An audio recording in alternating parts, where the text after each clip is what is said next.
put it down a little bit. Do you want me to put it down? Oh, okay. Is that better? That's good. Thank you, everybody. So guys, I did actually ask Kate to come in today to share with us a little bit more about, obviously, her role here at Speakers Institute. And for those people that don't know, the bottom line is this: nothing really happens at Speakers Institute without getting Kate's tick of approval, and that's the truth. Like, yes, the reality is this: is that yes, I'm still am CEO, and I'm still certainly driving the company really fast forward. We've got a great leadership team, we've got great advisors, etc., etc. Whereas, every major decision that happens here, if I don't have Kate on board, I'm not going to make it. Bottom line, yeah.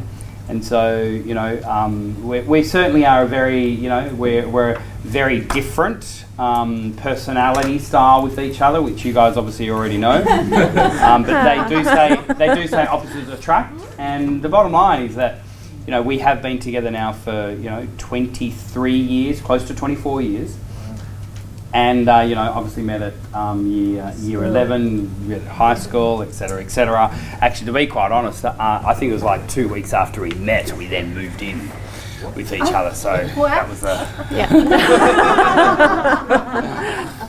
and so it's been really interesting from school to our first job, to then solopreneurship, through then to entrepreneur, and so on and so forth. And there's a reason why I put this sequence here.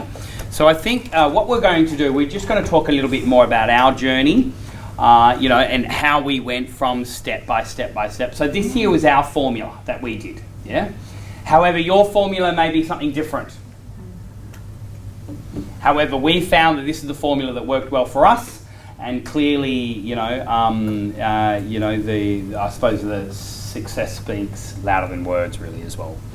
So, why don't I just start by saying, do you like this industry? And what do you like about it? I do. I love this industry. I didn't know that until we landed in it. What do I like about it? I think I say this at the end of every boot camp, but I think it's such an enormous honour and privilege to be able to be a part of people's journeys, and it's unexpected. So when we first came into this, I thought, okay, we're teaching people to be speakers and to get their message out.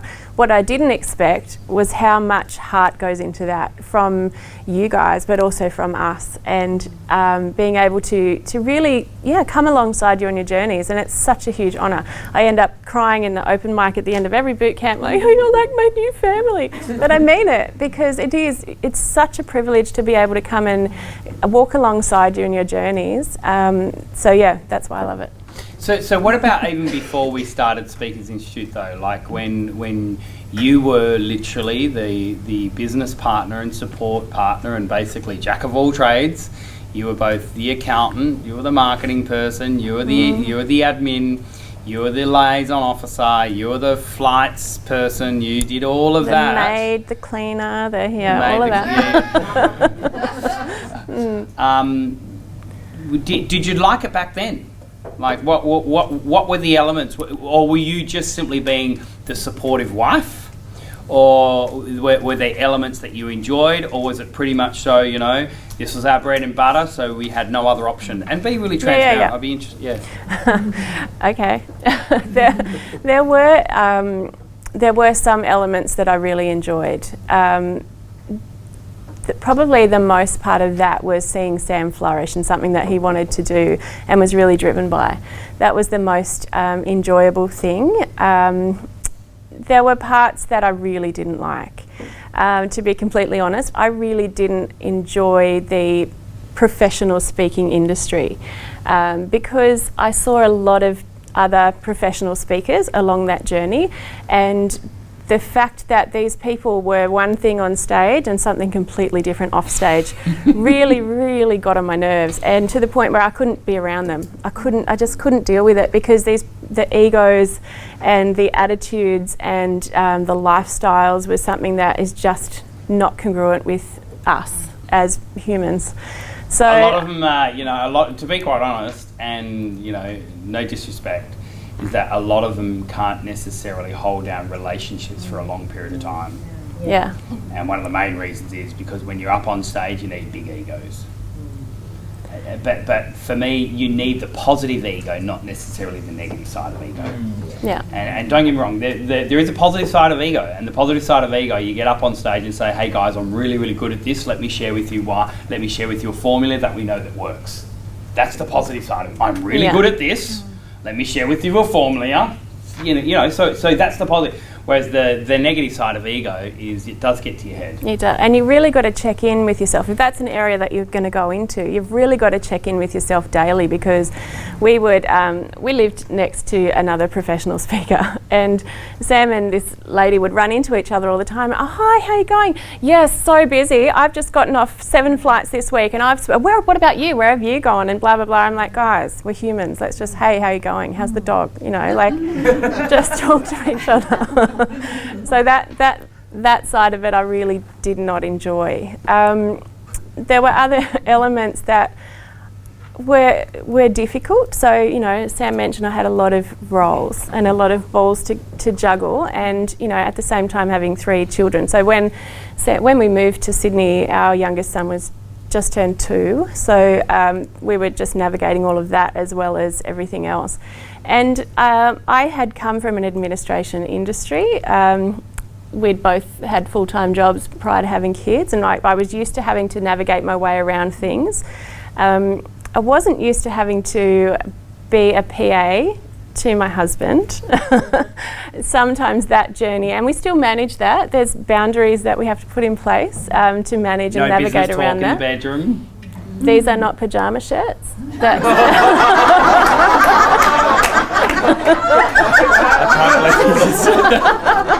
You said be open and vulnerable. Oh, dear. She's got a point. Hey, all right, let's go from the start. So let's go from the start. The transition from intrapreneur through to pretty much solopreneur, professional speaking, etc., etc. So for those people that don't know, when I had I had a full-time job with the Australian government as a youth futurist, right? And as part of this job, there was a number of conferences that I had to go to, and I went to a conference and I saw a speaker up on stage, and I absolutely loved it. And all eyes were on him. He was just mesmerising this person, and it was at that moment that I said, I want to be a speaker before my car accident. So I came home and I told Kate, I want to be a speaker. So I started to, literally create my speaker material. This was all before my car accident. And the craziest point happened a couple of weeks before my car accident. I showed my marketing material to a friend of mine, and I said, here, I want to be a speaker, what do you think? And this is what he said. He said, Sam, there's something missing. There's like a big, like an epic story that you need. I'm getting goosebumps just talking about it, and that's true. He said, look, there's something missing from your bio. I don't know, you just need something big. Like a big achievement, a big story, there's something missing. 2 weeks later, I had a car accident. Yeah, good job. Interesting, eh? True. And so then after my accident, obviously I went back into work pretty much so, a couple of days after I came out of a coma. I had staff members coming into work and they're asking me questions, and I was still working from my in the hospital room. Tash, Tash, yeah. He wasn't typing at that point because he was a right-hander, so he bought a product called Dragon Naturally Speaking. This is really, really old, headset and talking, but it wasn't fast enough because Sam speaks super fast, and so the program couldn't keep up. So he got rid of that and learned how to type really fast one-handed. Yeah, and guys, just remember, this is before most of the major software programs that are out there. This was only when MySpace was around. The gift that I was given by the employees of the company at the time, they gave me the very, very first ever iPod. Yeah. It was the one with the round circle in it. It only just came out.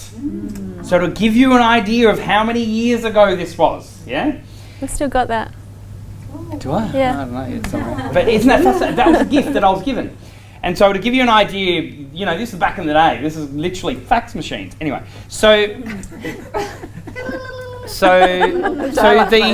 the transition from the comfort of a full-time job through to exactly a year later, me saying, see you later to the full-time job, I'm now going to be a full-time solopreneur. Was it at the time when we decided to move to Sydney, or was that a little bit later, wasn't it? Later, we moved to Sydney. So, yeah, Sam, crazy man, Sam, had a car accident, was in hospital for 5 months, in a wheelchair for a year, and then during that time, so he's got occupational therapists working with him and the insurance company helping him get back to work. And so he gets back to work, but this is when Bounce Forward was created. He's like, I can't bounce back. I can't go back there because I'm not the same anymore. I'm not the same person. I don't have the same life. I don't have the same body. I'm a new person now, so I need to move on from that.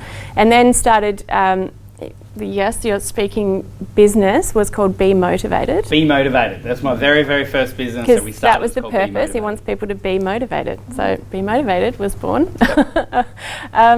which was great. But going back to work was a catalyst for him to realise I don't want to be here. I want to be a professional speaker.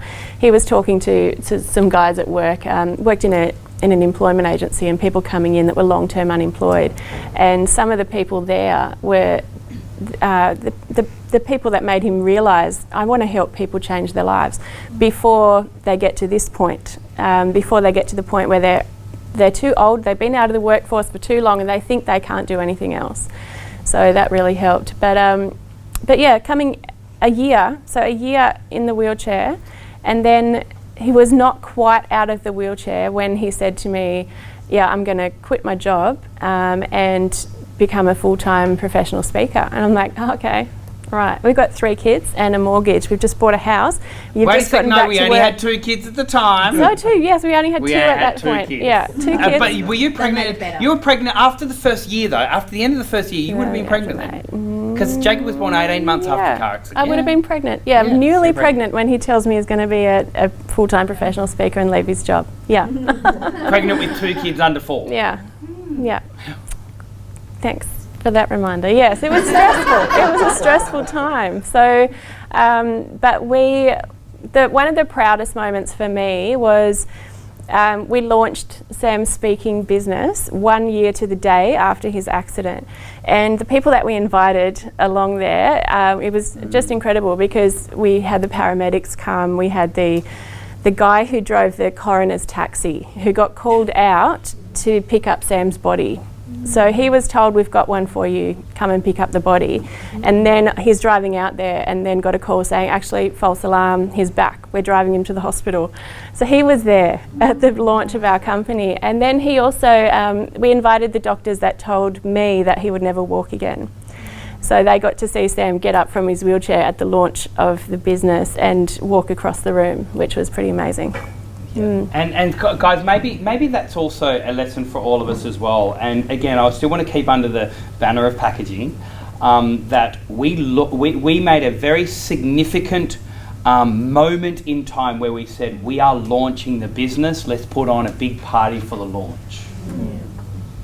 And so maybe whenever you're about to do something new or do something fresh, think of a launch for it. And what does that launch look like? Because what will happen is that when you launch something well, people come along to the launch, they'll start talking about it, you can then hand out your materials and do this, etc. And then people then know that this is what you do. And so ultimately, they'll either want to then hire you under that particular, or whatever. So whenever I've launched anything, like for example, if I've launched a book, there's a big launch. If I launch our new offices, there's a launch. When we launch the Protege program, there's a launch. When we launch the new business name, there's a launch. Yeah, so my encouragement to you is that whenever you're about to, there's a few people going through transition, right? So when you are launching something, make it big and say, hey guys, we're launching it next month, come along. Hey guys, we're launching in a week, come along. So then when you launch, then ultimately then people then are going to be talking about it, you're a front of mind, they're going to book you on it, etc., etc. So year after the accident, we launched Be Motivated. We printed out a whole heap of brochures, boxes and boxes and boxes of brochures, even before we had a website. Website wasn't overly big then. It was more printed materials. And so, then I started handing out, remember the little DL card? Five different brochures and boxes of letterhead as well. We didn't use them all. And so there was a number of things. I suppose something that we didn't mention, and this is a blessing for us, right? And it might not necessarily, but there wasn't necessarily a lot of financial risk.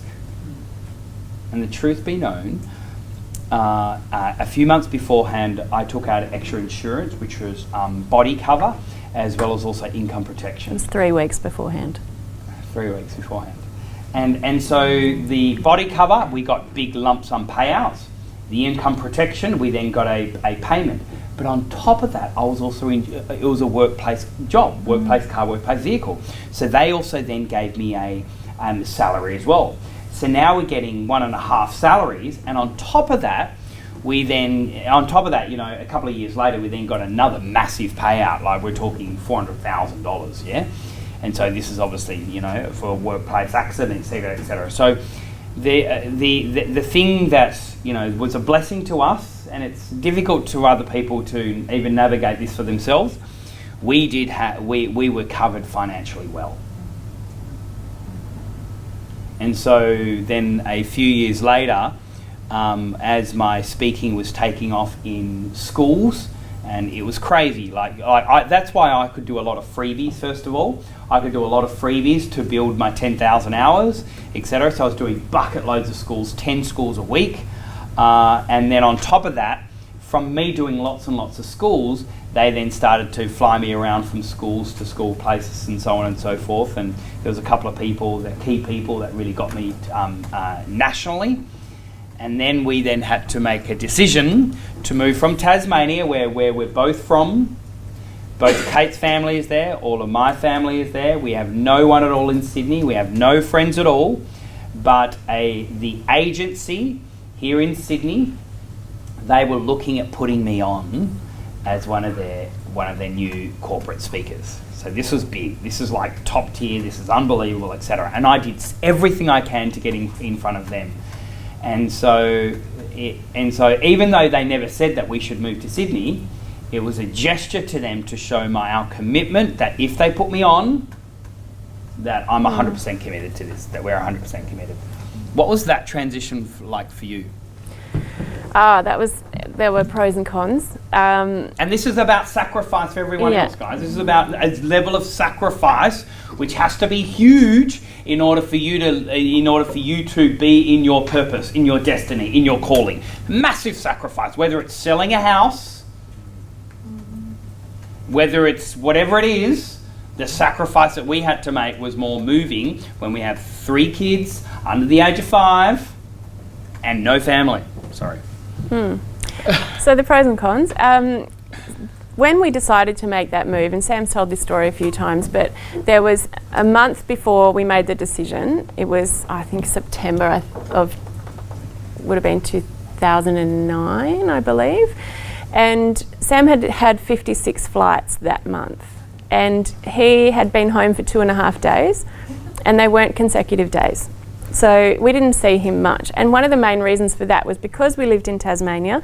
So for example, if he had to spend a day in Canberra speaking, he would fly from Launceston to Sydney and then Sydney to Canberra, do the gig in Canberra, then back to Sydney, then back to Launceston. But the joining flights didn't match up. He'd have to spend a night either side in Sydney waiting for his flights. So 3 days would be gone for 1 day in Canberra, whereas now he could drive there and come back. So the pros of that would mean that by us moving to Sydney, he was home more. And I knew that to have him home more, home had to move. So that was one of the big catalysts in us moving. The massive downsides, as Sam's mentioned, all our family are in Tasmania, little kids. No family, no friends. I didn't know anybody, but I think the hardest thing for me was that As soon as we got here, Sam was flat out having to network, having to build his business and travelling a lot as well with the speaking. So I felt very alone, but I also had to navigate. I moved from small town Launceston, Tasmania into Balmain in Sydney, and I did not know the mum code at the school.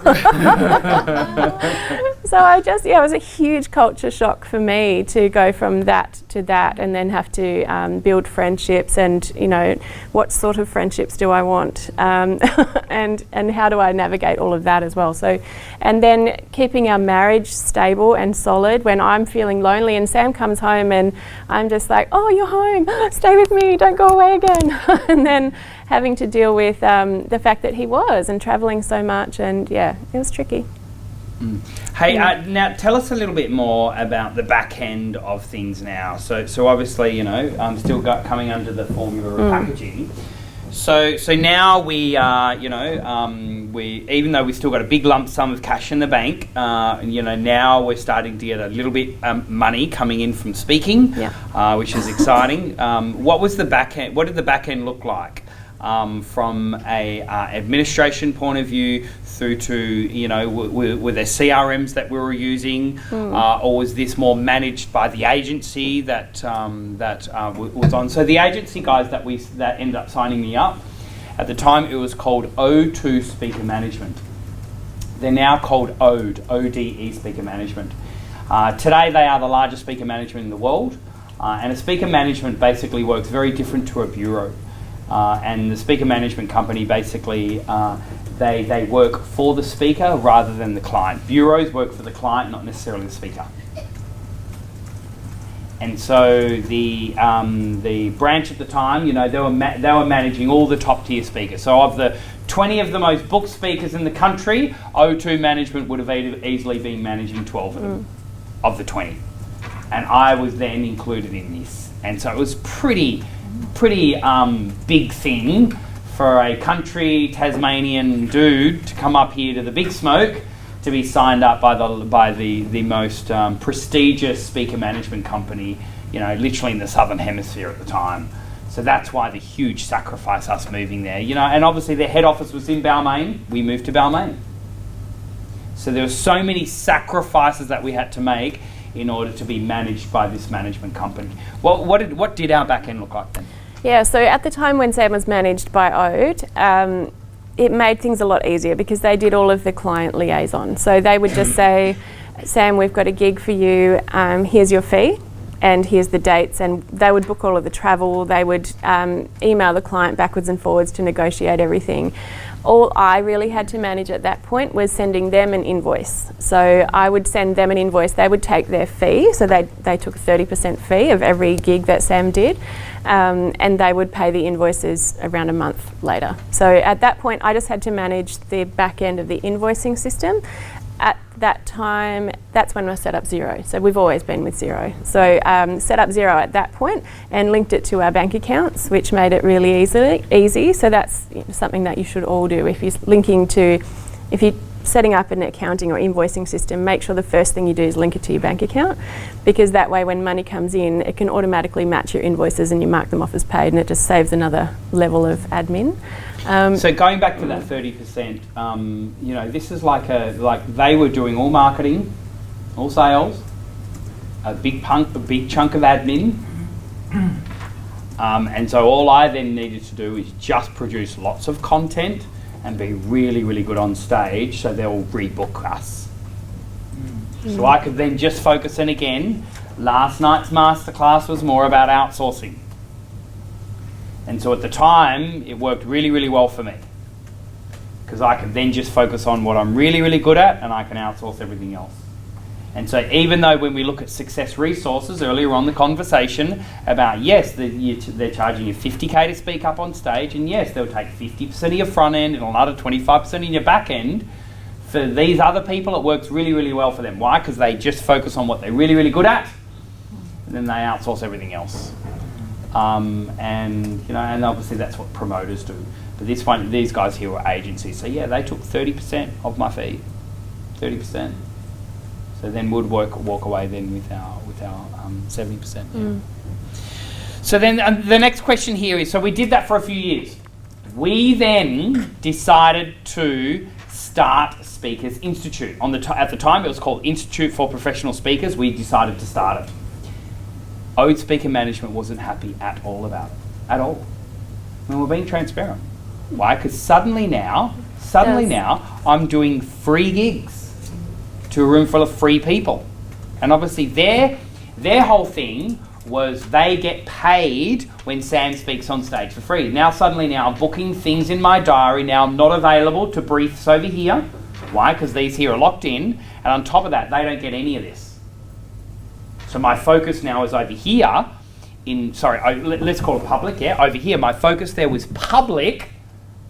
And so all of a sudden now I'm not available for various dates over here.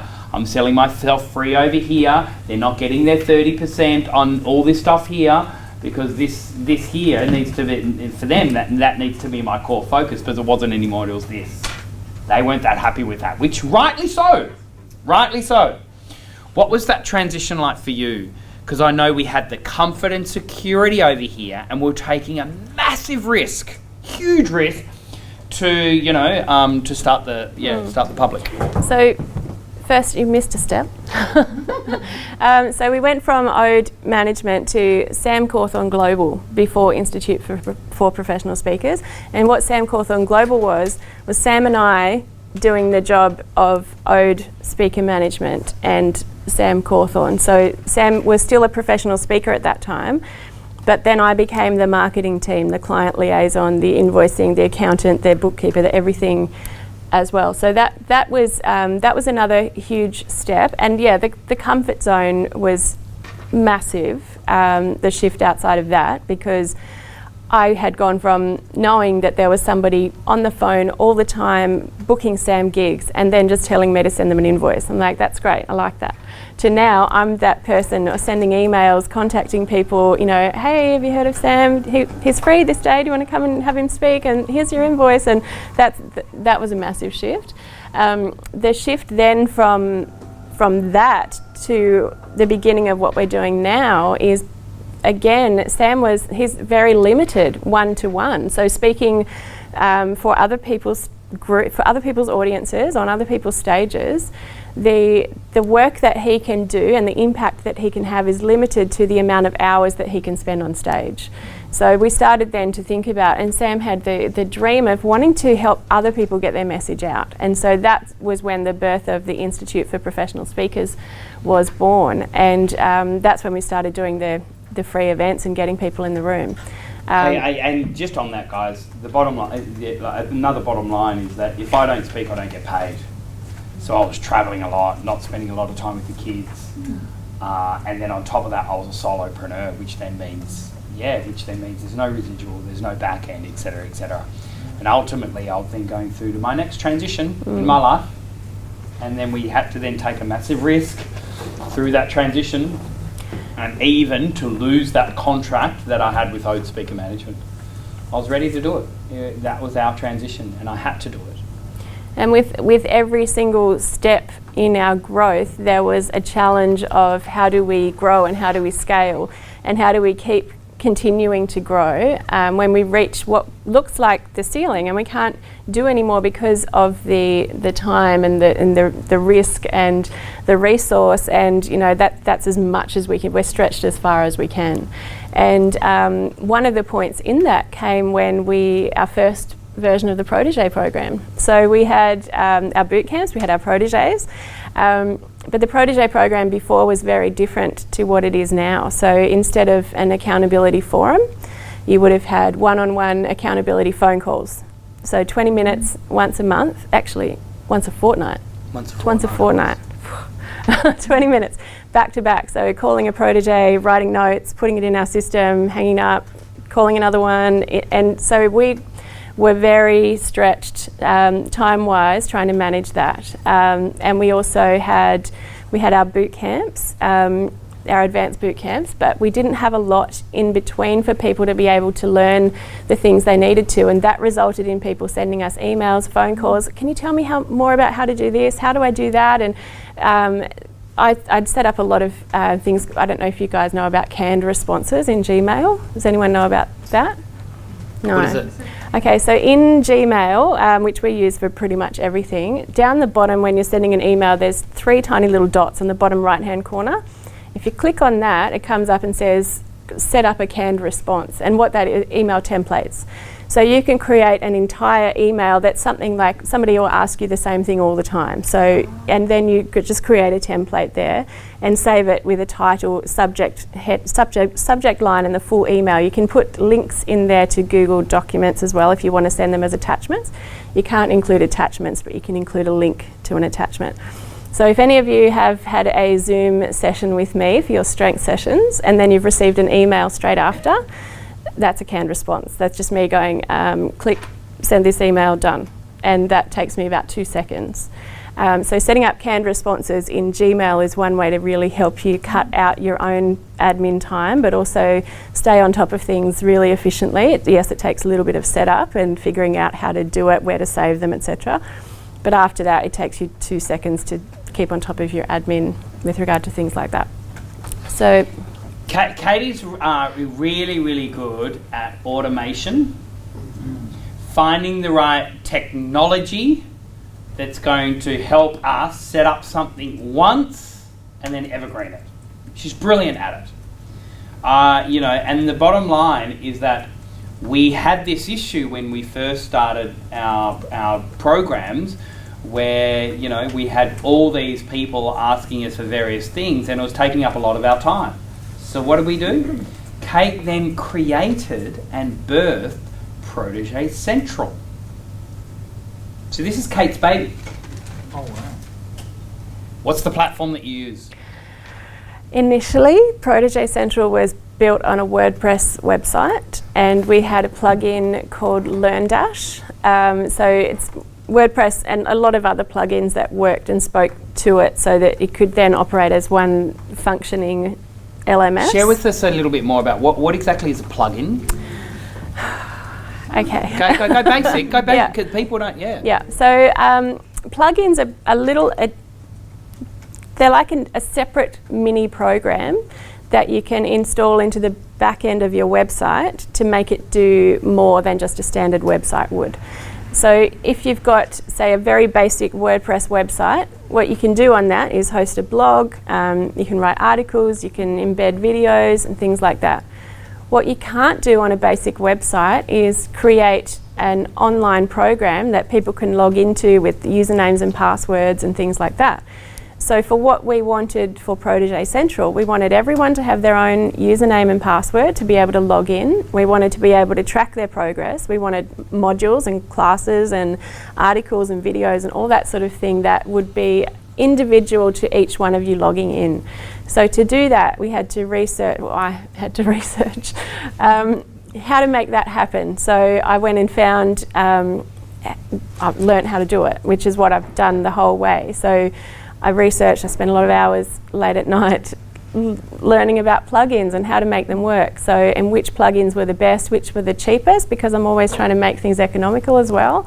And so that was how it was birthed. So WordPress, LearnDash, and a number of other little plugins to do different things. So, being able to embed the videos properly was another plugin, things like that. That made it look like what it was. And then we hit another ceiling. So we found out that with LearnDash, we could have a maximum of 100 people online at a time, because then the system would crash on that LMS that we had. Then the system would crash, and we started seeing it when people are logging into Protege Central and their videos were jumpy and they couldn't log into an accountability forum. And we were managing around all of that and trying to think, okay, well, maybe we just we'll have the forums on at different times, or we can't make sure that people can't log in at certain points, but it wasn't going to work. So we had to look at upgrading again to the next level. So now we use a program called Access Ally. Write it down if you can. Access Ally, one of the best LMSs I think out there. Yeah. There's another really cool LMS out there which is called Moodle, Moodle, but we do use Access Ally. Yeah, there are a number of others as well. If you're starting out, because ours is very complex, we've got a lot of moving parts in there. So when you go into Protégé Central and you click the button that says Join Accountability Forum or Join Masterclass, you're on Zoom. You're logging in through our back end, which is embedded into our website as well. So there's a lot of moving parts. We've built that from the ground up to make it look like what it is now. You can create your own LMS really quickly and really easily by using other programs and platforms that are out there. The reason we set up ours from scratch is because we wanted it to look like our website. We wanted it to have all of our own branding and no little, things at the bottom saying whatever it was built on. So that's why we've done it that way. There's other programs. Who mentioned Coach Accountable? Was that? Yeah. So I've just had a look at that at the back of the room because I didn't know what it was about. There's also something called Podia, Podia. That's quite cheap. It's also you can make it your own branded colours, but you can't really make it look like your own feel and flavour. But if it's something that you want to set up your own program or your own courses, and even a membership program that you can have people joining you monthly, having subscriptions, that's something that's really affordable. I think $79 a month that you can do that with and have as many subscribers as you want on there. And there's Kajabi, Kajabi. Kajabi's great. Have a look at Kajabi. Kajabi. Thank you. It's a little more expensive, but a lot of people use Kajabi for online courses and memberships and platforms and things like that. One of the latest ones that have been released in the last 6 months is called ClickFunnels. And they've got a marketing budget behind that in the tens of millions of dollars. It is extraordinary, which then makes me think more and more how much money have they put on the platform itself. But that's a whole other conversation. But apparently it is a pretty solid platform. It's good for landing pages, etc., etc. And we'll talk a little bit more about our Speakers Institute funnel system in a moment. But ClickFunnels is also another platform out there that you could use. So, just before we do talk to you a little bit more about the Speakers Institute funnel system, questions that you might have for Kate while she is here. And by the way, that was amazing. Come on, give her a hand, That was awesome. Come on, questions. Your Facebook, sorry. Sorry, there's a hand going up. Yeah, go.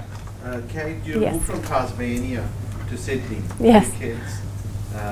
So we moved from Perth to Sydney. We've got 3 kids as well. And my wife is still going through a struggle. So hard. How long ago did you move? 2 years ago. 2 years. And no friends or connections to your family? Some family here. Some family. Some that's family good. here. Yeah, we had some family. There's still such a struggle. It's such a social isolation, and you just feel that culture change. There's small culture changes between states as well. Yep. But I'm just impressed as how you picked up Sam, and supported him while he was doing the hard yards and everything. Yeah. So I just wonder what's your motivation. That's more for my wife.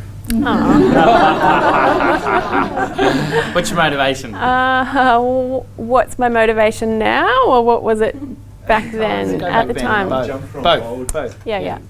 I just did a lot with the kids. So I would go and hang out in the school playground and make friends with people. Anybody really that would talk to me, because I needed humans around me. So I made friends with anybody just to see where my friendship circle was going to be.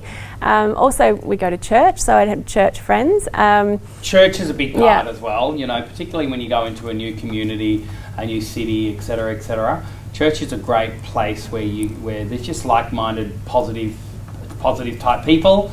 And you get invited to barbecues, and you get invited to people's houses, and there's a nice little community that are based within church environments. And even I know some people that aren't even religious at all, and they just simply go to church because of the positive people there. Seriously, and also they find their own community, their own connection, clicky group. They're not religious, they're not Christians at all, but they go there for that social aspect. Spending a lot of time in playgrounds and parks and play dates, and that was really what got me through a lot of the early years. Because if I sat at home, just with the kids, I would have gone a bit nuts because there's nobody around. And there's no Netflix back then? No, it wasn't that long ago, but yeah, there wasn't Netflix. So I spent a lot of time with the kids and with mums and, in group. I went to, so the kids were all sorts of other activities. I was always Dancing, dancing, singing, soccer, karate, choir. yeah. Trying to that kept me really busy, and I didn't have time to think about. I'm actually really lonely, so that was the first thing. But then keeping myself busy mentally as well. So managing the back end of Sam's business really helped me to get through that. So yeah, I think the only bit of advice really would be just stay busy and stay outside. Meet people. And that's our relationship is also really solid, meaning that it's very, very rare that a single day will go past where Kate and I haven't already been on the phone 3 to 5 times, haven't already messaged 20 plus times, every single day, every single day.